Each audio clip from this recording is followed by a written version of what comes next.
नमस्कार साथियों, स्वागत है आपके केडी क्लास यूट्यूब चैनल पे। तो मैं हूं विकास सर और वेलकम करता हूं आज किसी नए वीडियो में। तो मेरे प्यारे बच्चों, आज हम लोग आप लोग के लिए लाए हैं भूगोल का महासंग्राम। तो मेरे प्यारे बच्चों, इस टॉपिक में वही क्वेश्चन उठाया गया है जो 100% एग्जाम में पूछा जाएगा। तो मेरे प्यारे बच्चों, ये पार्ट वीडियो 2 है। अगर पार्ट वीडियो 1 नहीं देखे हैं तो जाइए, डिस्क्रिप्शन में लिंक है, उस पर क्लिक कीजिए और पार्ट 1 और पार्ट 2 देखिए।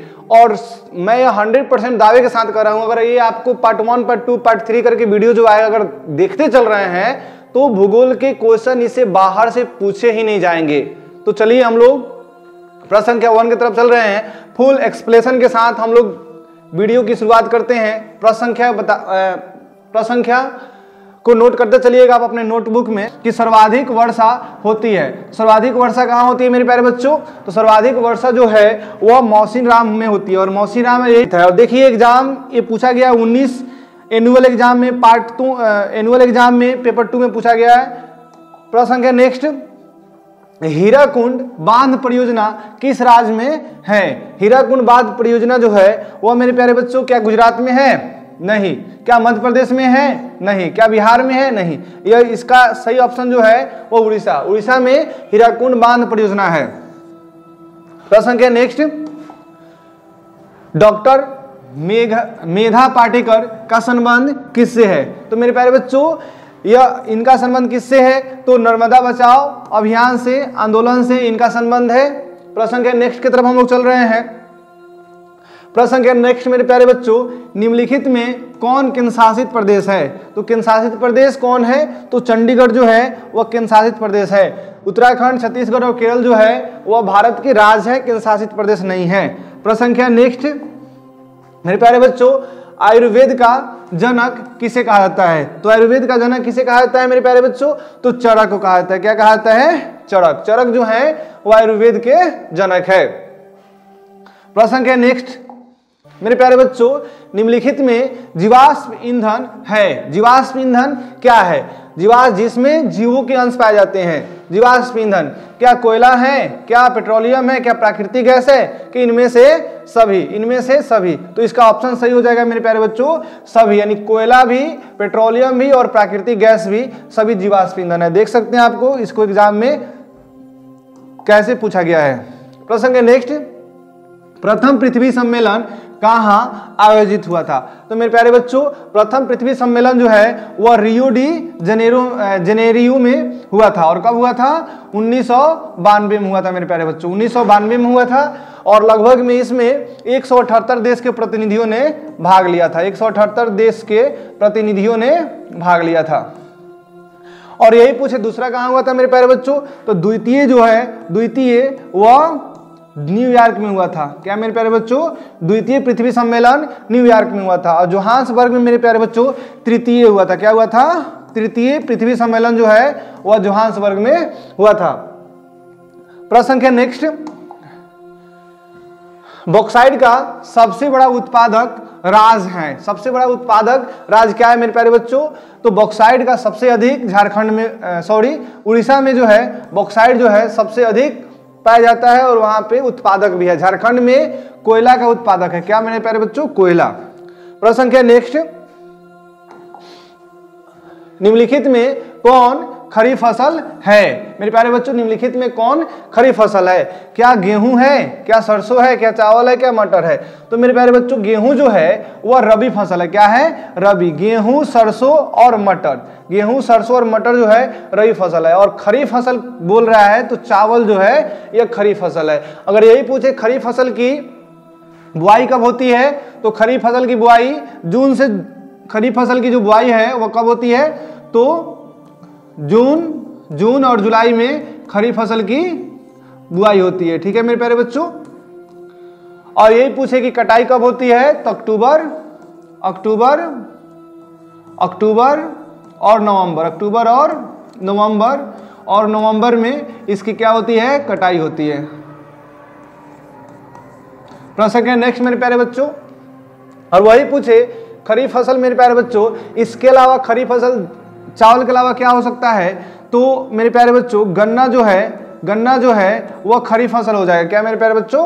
गन्ना जो है वह खरीफ फसल हो जाएगा। प्रश्न संख्या नेक्स्ट, काली मिट्टी उपयुक्त है? काली मिट्टी किस लिए उपयुक्त है? क्या कपास की खेती के लिए उपयुक्त है? क्या लीची की खेती के लिए उपयुक्त है? क्या गेहूं की खेती के लिए उपयुक्त है? क्या बाजरा की खेती के लिए उपयुक्त है? तो मेरे प्यारे बच्चों, कपास के लिए जो है काली मिट्टी सबसे अधिक उपयुक्त है। कपास की मिट्टी में ही सबसे अधिक काली मिट्टी में ही कपास की खेती सबसे अच्छी होती है। निम्नलिखित में कौन रबी फसल है? तो रबी फसल क्या है मेरे प्यारे बच्चों? इसमें से रबी फसल क्या है? ज्वार जो है यह खरीफ फसल है। ज्वार जो है खरीफ फसल है, धान खरीफ फसल है, जूट खरीफ फसल है। गेहूं जो है यह रबी फसल है। गेहूं जो है रबी फसल है। और इसको आप देख सकते हैं 2020 में एनुअल एग्जाम में पेपर 2 में पूछा है, और यह 2021 में एनुअल एग्जाम में पेपर 1 में पूछा है। प्रश्न संख्या नेक्स्ट, फाल्टा विशेष आर्थिक क्षेत्र कहाँ स्थित है? तो मेरे प्यारे बच्चों, फाल्टा जो है वो पश्चिम बंगाल में स्थित है। कहाँ स्थित है? पश्चिम बंगाल में स्थित है। प्रश्न संख्या नेक्स्ट, निम्नलिखित में से कौन कृषि आधारित उद्योग नहीं है? वैसे उद्योग जो कृषि से नहीं चलती है, कृषि आधारित उद्योग है ही नहीं। तो सूती वस्त्र जो है यह कृषि आधारित उद्योग है। सूती वस्त्र उद्योग कृषि आधारित उद्योग है। चीनी उद्योग जो है कृषि आधारित उद्योग है। और तो अगर पूछ रहा है कि नहीं, तो सीमेंट आधारित उद्योग जो है वह नहीं हो सकता। ये ऑप्शन इसका गलत है। ड्यू टू सुभाष की कुछ अलग ऑप्शन टाइपिंग मिस्टेक है, टाइपिंग एरर है। प्रश्न के नेक्स्ट, मेरे प्यारे बच्चों, आप देख सकते हैं इसे जो है एग्जाम में कितना बार पूछा गया है। 15 में, 19 में, फिर 21 में, फिर 21 में, पेपर 1 और पेपर 2 दोनों में पूछा गया है। प्रश्न के नेक्स्ट, इनमें कौन उपभोक्ता उद्योग है? तो उपभोक्ता उद्योग कौन हो सकते हैं मेरे प्यारे बच्चों? तो जो सभी लोगों को पसंद हो, खाते हो, तो चीनी उद्योग जो है यह उपभोक्ता उद्योग हो जाएगा। ऑप्शन ए करेक्ट आंसर है। प्रश्न के नेक्स्ट, निम्नलिखित में कौन छोटे पैमाने का उद्योग है? यानी जो छोटे स्तर पे चलाई जाती है। तो छोटे उद्योग स्तर पे चीनी उद्योग नहीं चलते। चीनी उद्योग चलाने के लिए बहुत बड़े स्तर की आवश्यकता पड़ती है। खिलौना उद्योग जो है वह छोटे स्तर का उद्योग है। ऑप्शन सी करेक्ट आंसर है। प्रश्न है नेक्स्ट मेरे प्यारे बच्चों, निम्न में से कौन नवीकरणीय ऊर्जा का स्रोत है? नवीकरणीय ऊर्जा का स्रोत क्या है? तो मेरे प्यारे बच्चों, यही पूछे कोयला, तो कोयला क्या है? अनवीकरणीय है। अनवीकरणीय ऊर्जा स्रोत है। इसके अलावा पेट्रोलियम जो है यह भी अनवीकरणीय ऊर्जा स्रोत है। अगर प्राकृतिक गैस भी पूछे तो यह भी अनवीकरणीय ऊर्जा स्रोत है। इसमें सौर ऊर्जा जो है वह नवीकरणीय ऊर्जा स्रोत है। प्रश्न के नेक्स्ट मेरे प्यारे बच्चों, नर्मदा घाटी परियोजना किन राज्यों से संबंधित है? नर्मदा घाटी परियोजना किन राज्यों से संबंधित है? तो यह ऑप्शन जो है यह गुजरात, महाराष्ट्र और मध्य प्रदेश से क्या है मेरे प्यारे बच्चों? संबंधित है। इसको भी कई बार एग्जाम में पूछा जा चुका है। प्रश्न संख्या नेक्स्ट, काली मिट्टी कहाँ पाया जाता है? तो मेरे प्यारे बच्चों, काली मिट्टी जो है कहाँ पाया जाता है? तो महाराष्ट्र में जो है काली मिट्टी सबसे अधिक पाई जाती है। और पूछे कपास की सबसे अधिक खेती किसमें होती है? तो काली मिट्टी में ही। और महाराष्ट्र में कपास की खेती जो है अधिक होती है। कपास की खेती जो है वह अधिक होती है।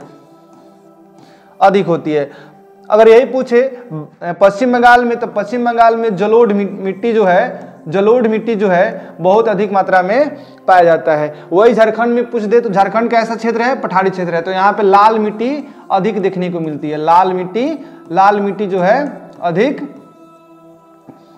है अधिक देखने को मिलती है। प्रश्न संख्या नेक्स्ट, निम्न में किसे नवीन जलोढ़ मृदा कहते हैं? तो मेरे प्यारे बच्चों, किसे नवीन जलोढ़ मृदा कहते हैं?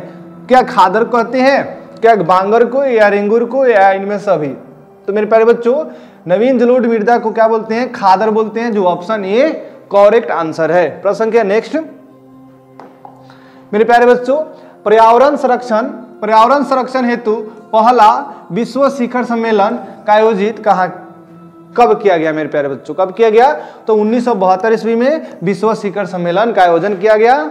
अगर प्रश्न संख्या फिर नेक्स्ट की तरफ मेरे प्यारे बच्चों चल रहे हैं, उससे पहले मंजिल उन्हीं को मिलती है जिनके सपनों में जान होती है। क्या होती है मेरे प्यारे बच्चों? सपनों में जान होती है। पंख से कुछ नहीं होता, हौसलों से उड़ान होती है। आपके अंदर जो हौसला है वही हौसला चाहिए आपको उड़ान उड़ने के लिए, आपको उड़ान भरने के लिए वही हौसला चाहिए कि हमसे यह हो जाएगा।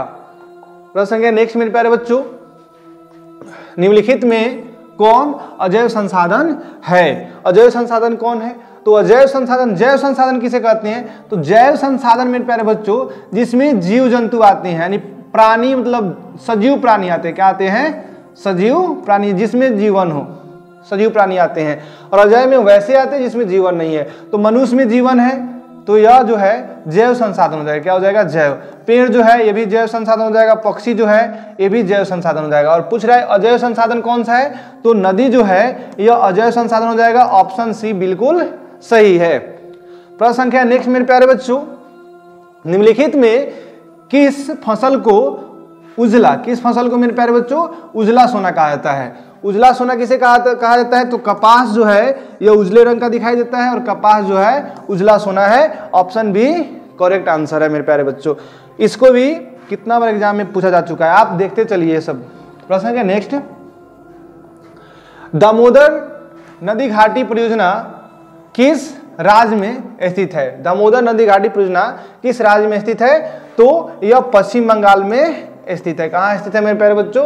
पश्चिम बंगाल में स्थित है। ऑप्शन बी करेक्ट आंसर है। प्रश्न संख्या नेक्स्ट, दाल किस पौष्टिक अंश का स्रोत है?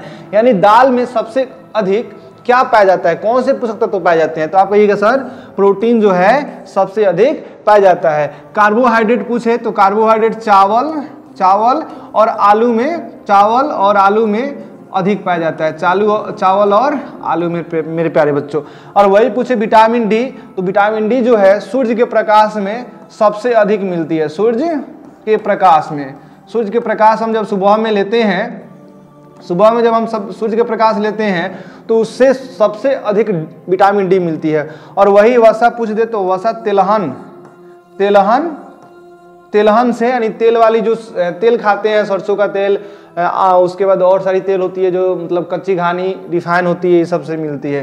प्रश्न है नेक्स्ट मेरे प्यारे बच्चों, रबी की फसल किन महीनों में बोई जाती है?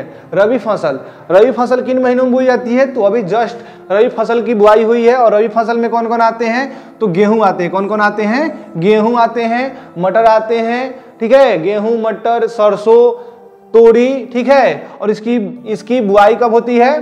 तो अक्टूबर नवंबर में इसकी बुआई होती है, जो ऑप्शन सी करेक्ट आंसर है। प्रश्न संख्या नेक्स्ट मेरे प्यारे बच्चों, निम्न में से कौन रोपण फसल नहीं है? यानी वैसे फसल जिसको रोपा नहीं जाता है। तो गन्ना जो है रोपा जाता है, गन्ना को क्या बोलते हैं? रोपण फसल बोलते हैं। रबर को जो है ये भी रोपण फसल है। चाय जो है ये भी रोपण फसल है। तो पूछ रहा है रोपण फसल नहीं है। तो गेहूं जो है, गेहूं को बोया जाता है। क्या कहता है मेरे प्यारे बच्चों? गेहूं को बोया जाता है, न कि रोपा जाता है। प्रश्न संख्या नेक्स्ट, धान का एक प्रकार है, यानी धान का एक प्रकार है। हम लोग यहाँ सरजूबान, मंसूरी होती है, कतरनी धान की एक प्रकार होता है। लेकिन बुक में देखा जाए ऑफिशियल तो औस, अमन, बोरो, इनमें से सभी जो है वह धान के प्रकार है। प्रश्न संख्या नेक्स्ट मेरे प्यारे बच्चों, निम्न में से किसकी खेत से नाइट्रोजन का स्थिरीकरण होता है? किसकी खेती से नाइट्रोजन क्या स्थिरीकरण होता है? तो दलहनी पौधों की खेती से क्या होता है? स्थिरीकरण होता है नाइट्रोजन का।